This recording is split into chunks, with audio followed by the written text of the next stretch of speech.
Hello दोस्तों, मैं हूं अमान। आज की वीडियो में इस्लामिक रेवोल्यूशन की बात करेंगे। एक ऐसा रेवोल्यूशन जिसने ईरान को पिछले 40-50 सालों में पूरी तरीके से बदल के रख दिया।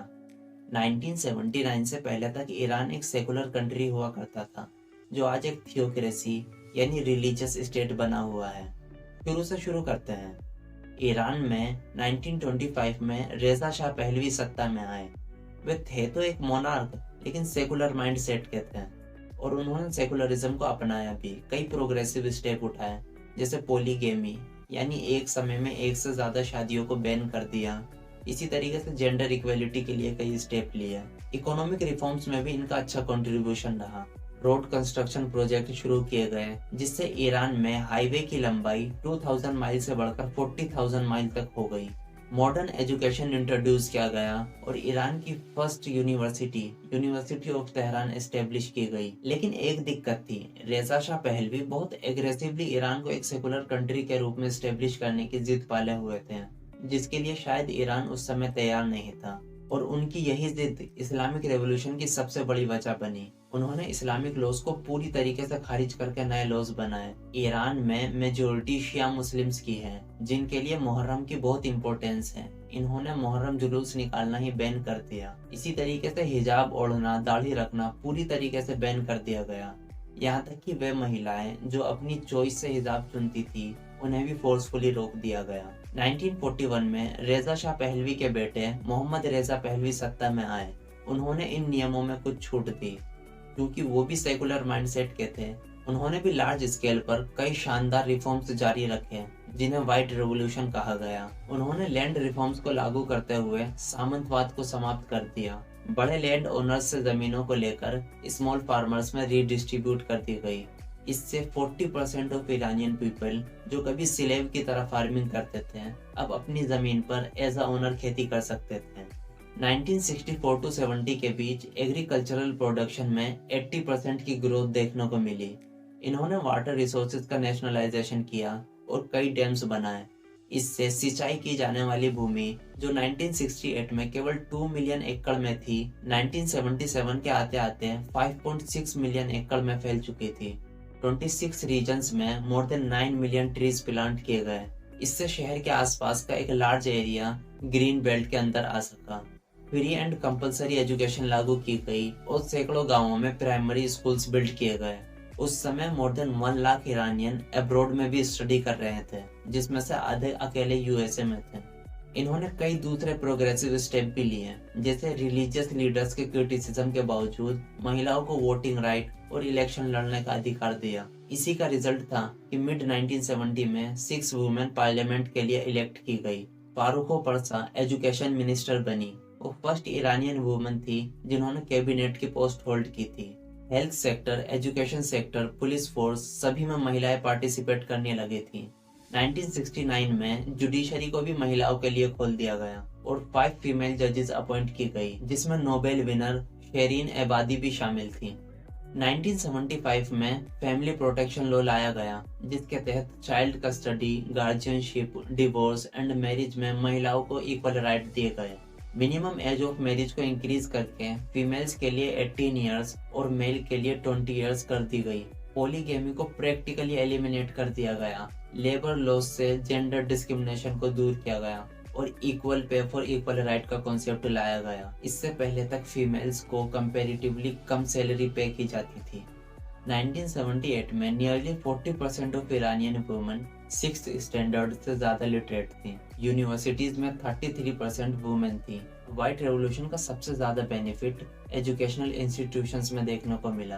प्राइमरी स्कूल्स में स्टूडेंट्स की संख्या 1.6 मिलियन से बढ़कर 4 मिलियन तक पहुंच चुकी थी। सेकेंडरी स्कूल में स्टूडेंट्स 3.7 लाख से बढ़कर 7.4 लाख हो चुके थे। व्हाइट रेवोल्यूशन से पहले तक ईरान के कॉलेजेस में केवल 25,000 स्टूडेंट स्टडी कर रहे थे, जो अब बढ़कर के 125 लाख हो चुके थे। ईरान की लिटरेसी 26% से बढ़कर 42% हो गई थी। इस डेवलप होते ईरान में व्हाइट रेवोल्यूशन के बाद एक रेवोल्यूशन और हुई, जिसे इस्लामिक रेवोल्यूशन कहते हैं। आइए इस्लामिक रेवोल्यूशन के बैकग्राउंड के बारे में बात करते हैं। भले ही ईरान में इकोनॉमिक एंड सोशल रिफॉर्म्स किए जा रहे हों, लेकिन वहाँ की पॉलिटिक्स में उथल पुथल मची हुई थी। तक हमने सिर्फ रेजा शाह पहलवी और उनके बेटे मोहम्मद रेजा पहलवी के बारे में बात की है, लेकिन इसके अलावा ईरान में पार्लियामेंट भी है और डेमोक्रेटिकली इलेक्टेड प्राइम मिनिस्टर भी। 1951 में मोहम्मद मोसाद्देक प्राइम मिनिस्टर बने। उनका ईरान के लिए जो सबसे बड़ा कंट्रीब्यूशन था वो ये कि उन्होंने ईरान की ऑयल इंडस्ट्री का नेशनलाइजेशन कर दिया। दरअसल ईरान के ऑयल रिसोर्सेज पर एक ब्रिटिश कंपनी AIOC का कंट्रोल था। पेट्रोलियम का ज्यादा बेनिफिट ईरान को ना मिलकर इसी कंपनी के पास जाता था, जो ऑयल इंडस्ट्री के नेशनलाइजेशन के बाद बंद होने वाला था। अब जहां पेट्रोलियम पाया जा रहा हो वहां अमेरिका ना पहुंचे, और जहां जमीन हड़पी जा रही हो वहां चाइना ना मौजूद हो, ये तो इम्पॉसिबल है। ईरान में भी यही देखने को मिला। ऑयल इंडस्ट्री के नेशनलाइजेशन किए जाने के बाद ब्रिटिश कंपनी को मिलने वाला मुनाफा बंद होने वाला था, इसलिए उसने अमेरिका के साथ मिलकर मोहम्मद मोसाद्देक की सरकार गिरा दी और मोहम्मद रेजा पहलवी को और स्ट्रॉन्ग किया, क्योंकि वो अमेरिकन सपोर्टर थे। इस पूरे कॉन्फ्लिक्ट में सैकड़ों लोग मारे गए। मोहम्मद मोसाद्देक को 3 साल की जेल हो गई। उसके बाद उन्हें लाइफ टाइम के लिए हाउस अरेस्ट कर दिया गया। मोहम्मद रेजा पहलवी ने ईरान को वेस्टर्न ब्लॉक से जोड़ दिया। वेस्टर्न ब्लॉक उन कंट्रीज का ग्रुप था जो कोल्ड वॉर के समय USA के साथ खड़े थे। इस पूरे पॉलिटिकल कॉन्फ्लिक्ट के बाद ही रेजा शाह पहलवी ने वे सभी रिफॉर्म्स किए जिनके बारे में अभी हमने पीछे डिस्कस किया है। अब बात करते हैं उस इस्लामिक रेवोल्यूशन की जिसने डेवलप्ड होते ईरान के कदमों को हमेशा के लिए रोक दिया। दरअसल व्हाइट रेवोल्यूशन से हर कोई खुश नहीं था। मेनली 2 ग्रुप ऐसे थे जो व्हाइट रेवोल्यूशन के अगेंस्ट थे। पहला ग्रुप लैंड लॉर्ड्स का था। वे इसलिए एंग्री थे क्योंकि इन्हीं की जमीनों को लेकर स्मॉल फार्मर्स में रिडिस्ट्रीब्यूट किया गया था। दूसरा ग्रुप रिलीजियस लीडर्स का था जो सोशल रिफॉर्म्स के अगेंस्ट थे। व्हाइट रेवोल्यूशन को सबसे ज्यादा जिस एक व्यक्ति ने क्रिटिसाइज किया वे थे आयतुल्लाह खुमैनी। वे महिलाओं को वोटिंग राइट दिए जाने के अगेंस्ट थे, लैंड रिफॉर्म्स के अगेंस्ट थे, फैमिली प्रोटेक्शन लॉ के अगेंस्ट थे। 1963 में आयतुल्लाह खुमैनी मोहम्मद रेजा पहलवी के अगेंस्ट पब्लिकली स्पीच देते हैं, जिसके बाद उन्हें अरेस्ट कर लिया जाता है। पूरे ईरान में दंगे छिड़ जाते हैं। इसे देखते हुए आयतुल्लाह खुमैनी को रिलीज कर दिया जाता है, जिसके बाद उन्हें देश से ही निकाल देते हैं। यहाँ आयतुल्लाह खुमैनी पहलवी रिजीम के अगेंस्ट अपनी स्पीच देनी जारी रखते हैं। उनकी स्पीच की कैसेट्स ईरान में बांटी जाती है। वे मोहम्मद रेजा पहलवी के यूनाइटेड स्टेट और इजराइल के साथ रिलेशन पर सवाल उठा देते हैं। इस बीच कई ऐसी घटनाएं घटी जिससे ईरानियन पहलवी के अगेंस्ट होते चले गए। दरअसल मोहम्मद रेजा पहलवी कोई डेमोक्रेटिकली इलेक्टेड लीडर नहीं थे और ना ही ईरानियन का रिप्रेजेंटेटिव थे। वो तो सिर्फ एक सम्राट भर थे और अमेरिका की ओर कुछ ज्यादा ही झुके हुए थे। ईरान की ऑयल इंडस्ट्री का भी ज्यादा बेनिफिट वेस्टर्न कंट्रीज उठा ले जाती थी। इससे ईरानियन में ये बात चलने लगी कि पहलवी ईरान के बारे में कम और अमेरिका के बारे में ज्यादा सोचता है। ये भी एक बड़ी वजह थी कि ईरान के लोग धीरे धीरे पहलवी के अगेंस्ट होते चले गए, जिसका फायदा आयतुल्लाह खुमैनी को हुआ। 1978 में तेहरान के एक न्यूज़पेपर ने आयतुल्लाह खुमैनी के अगेंस्ट एक एडिटोरियल पब्लिश किया, जिसके बाद हजारों लोग सड़कों पर उतर गए। सरकार ने ईरान में मार्शल लॉ लगा दिया। पुलिस की ओपन फायर में सैकड़ों लोग मारे गए। इसके जवाब में गवर्नमेंट वर्कर्स ने स्ट्राइक कर दी। ऑयल इंडस्ट्री ने काम करना बंद कर दिया।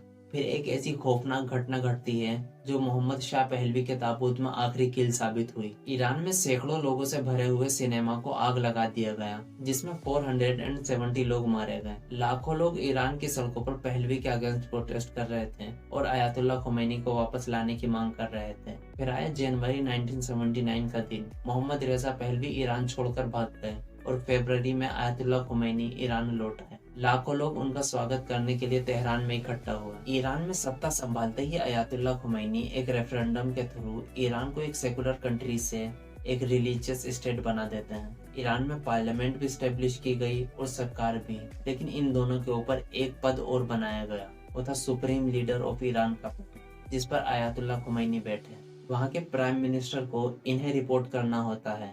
पार्लियामेंट से कोई भी बिल पास हो उस पर इनके सिग्नेचर होने जरूरी है। इसी तरीके से ईरान में जितने भी इम्पोर्टेंट पद हैं उन पर अपॉइंटमेंट इन्हीं के द्वारा किया जाता है। आपको एक इंटरेस्टिंग बात बताऊं, आयतुल्लाह खुमैनी एक रिलीजियस लीडर है, लेकिन इनके फेवर में लेफ्ट विंग की पार्टी भी प्रोटेस्ट में पार्टिसिपेट कर रही थी और सेकुलर पार्टीज भी। यहाँ तक कि हजारों की संख्या में इस्लामिक रेवोल्यूशन के लिए महिलाएं भी प्रोटेस्ट कर रही थी, क्योंकि तब तक आयतुल्लाह खुमैनी का स्टैंड क्लियर नहीं था कि वो किस तरीके के रिफॉर्म्स करने वाले हैं। जैसे जैसे ईरान में पहलवी के अगेंस्ट माहौल बनने लगा था, आयतुल्लाह खुमैनी अपने भाषणों में इक्वेलिटी की बात करने लगे थे। वे कहते थे कि उनके शासन में मुस्लिम, नॉन मुस्लिम, मैन, वुमेन सभी को फ्रीडम एंड इक्वल राइट दिए जाएंगे। फरवरी 1979 में रेवोल्यूशन सफल होती है और 8 मार्च यानी वुमेन्स डे के दिन आयतुल्लाह खुमैनी रेडियो से एक अनाउंसमेंट करते हैं। वे कहते हैं कि वर्किंग वुमेन को अब से बुर्का और हिजाब पहनना होगा। इसको लेकर इस बार हजारों की संख्या में महिलाएं आयतुल्लाह खुमैनी के अगेंस्ट प्रोटेस्ट करने लगती हैं। सरकार सफाई देते हुए कहते हैं कि हमको इसे कंपलसरी थोड़ी कर रहे हैं, आयतुल्लाह खुमैनी तो सिर्फ एक लीडर होने के नाते आपको गाइड कर रहे हैं। लेकिन 2 साल के बाद बुर्का और हिजाब को ईरान में कंपलसरी कर दिया जाता है, वो भी सभी महिलाओं के लिए। फिर चाहे वो मुस्लिम्स हो, नॉन मुस्लिम्स हो, सभी के लिए कंपलसरी था।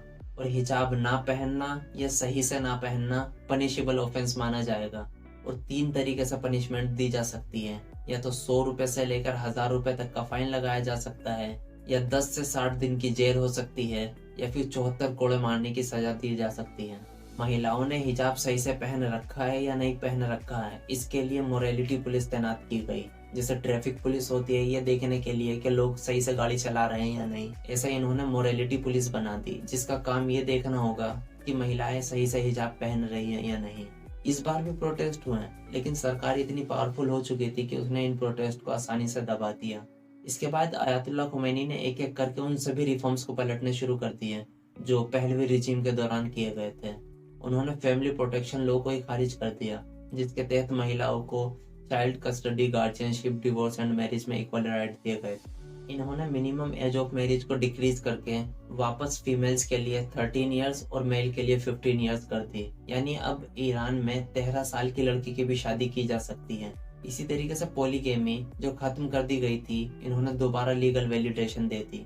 आयतुल्लाह खुमैनी के इन कानूनों के अगेंस्ट समय समय पर कई मैसिव प्रोटेस्ट देखने को मिले, जिनमें अभी हालिया हिजाब प्रोटेस्ट भी शामिल है, जिसमें हजारों महिलाओं ने अपना हिजाब जलाकर सरकार के कानूनों का विरोध किया। अब देखा जाए तो यहाँ दोनों ही लीडर्स, फिर चाहे वो आयतुल्लाह खुमैनी हो या रेजा शाह पहलवी हो, दोनों ही एक्सट्रीम में जीते हैं। एक कहता है कि हिजाब ही पहनना है, दाढ़ी ही रखनी है, दूसरा कहता है हिजाब नहीं ही पहनना है। दोनों अपनी मर्जी लोगों पर थोपना चाहते हैं, फ्रीडम ऑफ चॉइस देने के लिए कोई तैयार नहीं है। एक देश के अंदर हर तरीके के लोग होते हैं, कुछ मुस्लिम्स होते हैं, कुछ नॉन मुस्लिम्स होते हैं, कुछ ऐसे लोग होते हैं जिनकी लाइफ में रिलीजन बहुत मैटर करता है, कुछ नॉन रिलीजियस पर्सन होते हैं। और एक अच्छी सोसाइटी वे होती है जो समाज के आखिरी व्यक्ति को ध्यान में रख के कानून बनाती है, न कि मेजोरिटी के हिसाब से। अब ईरान के इस पूरे कॉन्फ्लिक्ट में आप क्या सोचते हैं, आप कमेंट्स बॉक्स में शेयर कर सकते हैं। और इसी तरीके की वीडियो देखने के लिए चैनल को सब्सक्राइब कर लीजिए। वीडियो पसंद आई तो इसे लाइक